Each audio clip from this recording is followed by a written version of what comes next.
En la madrugada, a las 9:10, el entonces presidente Salvador Allende se dirigía al país por medio de la radio Magallanes y Corporación, transmitiendo un discurso que daba luces de lo que sucedería la próxima hora. Luego de esto, a 120 kilómetros de La Moneda, la ciudad de San Antonio es tomada por el ejército. Se le ofrece al mandatario salir del país en un avión con su familia, pero Allende lo rechaza. El presidente no se rinde, exclamó. Entonces comenzaría el bombardeo a La Moneda por parte del régimen de Augusto Pinochet. El bombardeo duró 16 minutos. A las 1:40 de la tarde, Allende se dispara con el fusil AK-47 regalado por Fidel Castro, siendo así como los militares se adueñaron del poder, destruyendo la democracia desde 1973 hasta 1990, para eliminar el comunismo y violar los derechos de las personas que se oponían al régimen. El régimen militar se caracterizó por practicar una amplia represión política, labor que estuvo en manos de la Dirección de Inteligencia Nacional, la DINA, desde 1973 hasta 1978. Esto derivó en abusos y atropellos a los derechos humanos. Miles de ciudadanos son detenidos, se producen allanamientos masivos y se cometen torturas, asesinatos y desapariciones de personas que afectan principalmente a los militantes y simpatizantes de la depuesta Unidad Popular. En este contexto, un número considerable de chilenos se refugia en embajadas extranjeras o salen del país.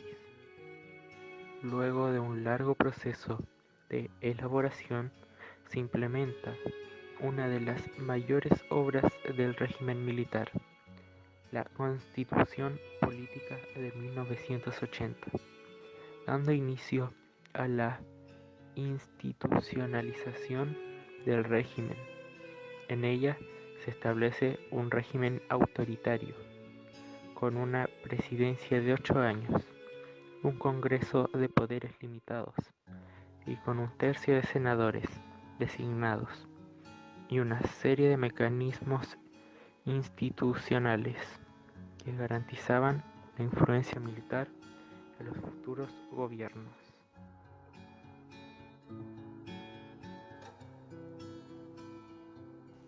De sorpresa nos tomó esto. Por nuestra juventud, quizás no sabíamos lo que estaba sucediendo. La percepción era débil, pero dejó un imborrable recuerdo de donde estábamos. Yo me encontraba trabajando en el consultorio Lorenzo Arena cuando fue el golpe de Estado y ahí fuimos rodeados de militares y los trajinaban, los pedían el carnet y todo. Yo me encontraba en mi colegio cuando fue el golpe de Estado en 1973.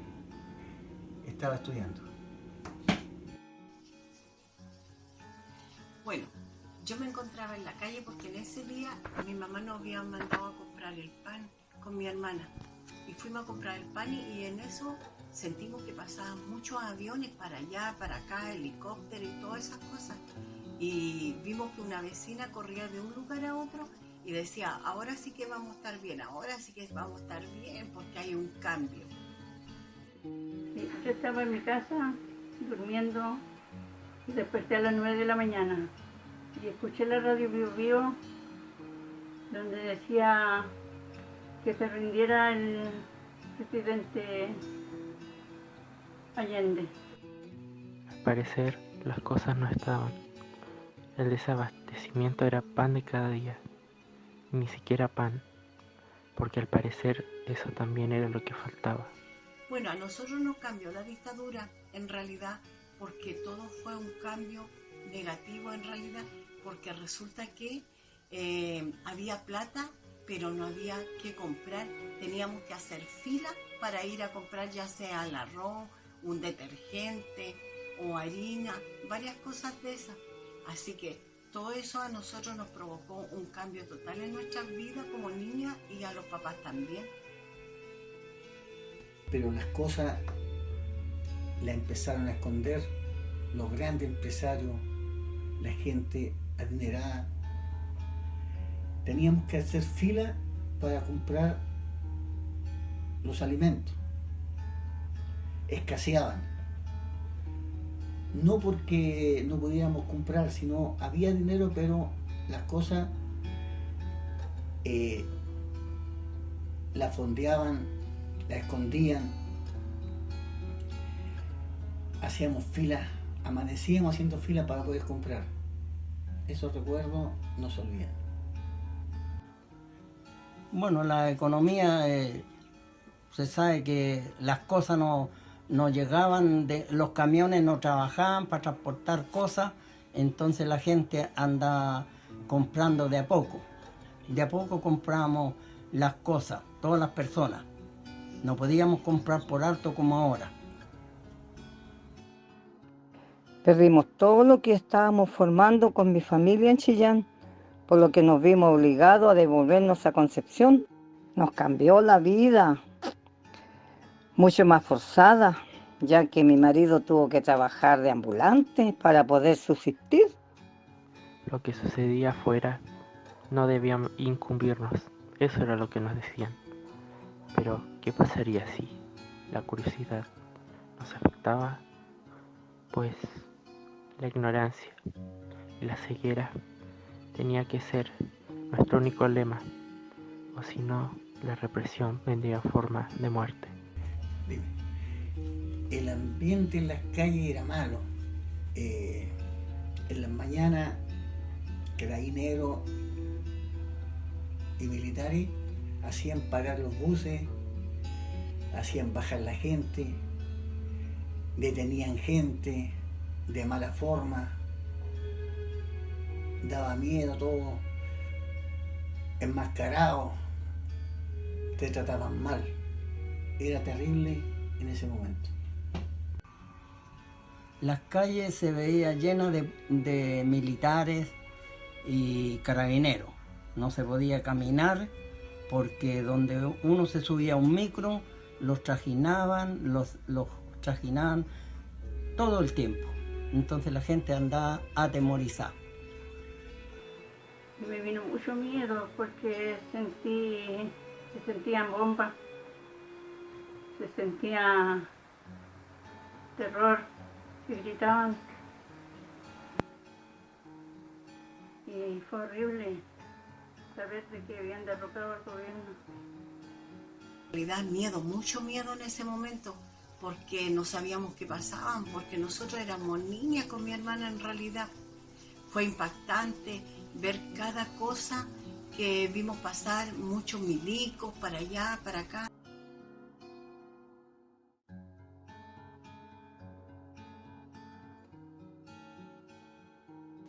El temor, el miedo y el horror eran sentimientos de la época.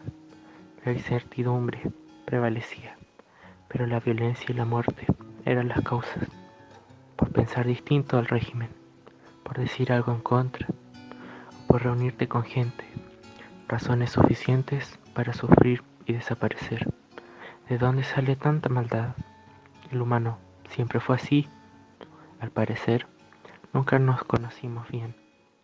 He aquí el lema, por la razón o la fuerza. Al parecer, la razón había desaparecido. Alguien la había borrado. Adredemente, debemos preguntarnos, ¿quiénes la borraron? No debemos olvidar a los caídos, porque el legado que han dejado debe perdurar, y así recordar por qué desaparecieron. No que el derecho a pensar libremente debía ser respetado. ¿Qué me dicen de la libertad de expresión? ¿Qué sucedió con ella? Me recuerdo como si fuera hoy. Allanaron la casa carabineros y militares armados con ametralladora, rodearon el sitio, la casa, y a mí me tocó abrir la puerta. entraron con fusil, revisando todo, pegándole patada a las puertas y se llevaron a mi papá detenido. Lo subieron al camión de militar, lo tiraron en el pasillo, en el piso, y los soldados lo pisaban para que no se moviera. Lo más impactante que me provocó a mí fue cuando llegaron en la noche unos milicos y resulta que sacaron a un vecino, lo golpearon, le pegaron, y ese caballero se llamaba Don Julio, porque él pertenecía como a una institución que se llamaba la JAP, algo así. Y eso a mí me dio mucho miedo, porque de ver al vecino cómo se lo llevaban y todas esas cosas. Perdimos a causa del golpe de Estado la seguridad. Ya no teníamos seguridad para caminar en las calles. Lamentablemente, sí, era un hermano de mi madre, del que de un día para otro no se volvió a saber más de él. Yo estaba embarazada de 8 meses de mi hijo Marcelo. Y a los 6 días después hubo un tiroteo en